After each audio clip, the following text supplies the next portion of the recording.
7 ముస్లిం దేశాలపై నిషేధాన్ని తప్పుబడుతున్నారు ఆ దేశంలో నివసిస్తున్న ముస్లిం అమెరికన్లు. అమెరికాలో మతంతో సంబంధం లేకుండా ప్రతిభ ఉన్నవారికే గుర్తింపు ఉంటుందని అంటున్నారు. యాపిల్ లాంటి పెద్ద సంస్థల్లోనూ ముస్లింలు పనిచేస్తున్నారని చెప్తున్నారు.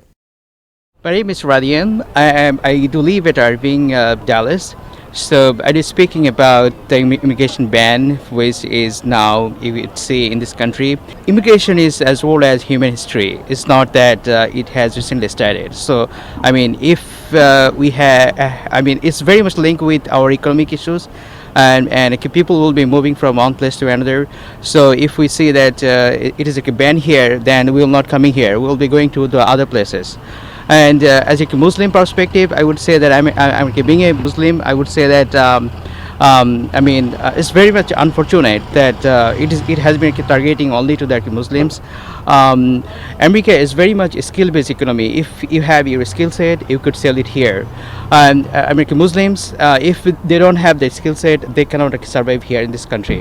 So I would say that if we don't have any kind of skill set, if we cannot contribute for this country, then we should not come here. But if you would see that what we did, for example, Apple. Is a CEO of Apple, Steve Jobs, his father was a Muslim. If he would read the other IT people in this country, each and everybody is actually contributing. So we would see that Muslims, they had their substantial contribution to build this society, and still we are contributing. So my perspective is that only targeting to the Muslim is not good for this society. Thank you. Assalamu alaikum. My name is Waqas Siddiqui. I actually live as part of this community, urban community. I live in Bedford, but I come here often. It's a great impact to have this, restrictions on the visas and all the immigration that's been going around. Certainly not a lot of people are happy about it.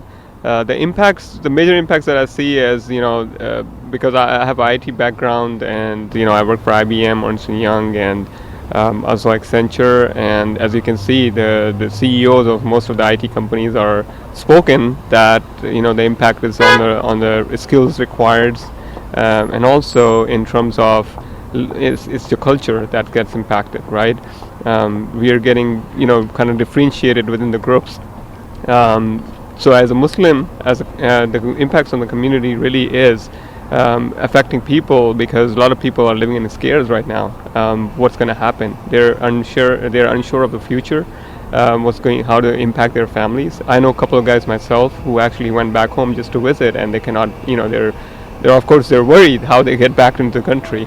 So there is a greater impact in terms of not just Muslims, but for everybody else. I mean, I work with multicultural company where I interact with Mexican community, I interact with Asian community, I also interact with a lot of blacks and whites also. So it's not just impacting Muslim, but as a whole, as a nation, it's impacting everybody else.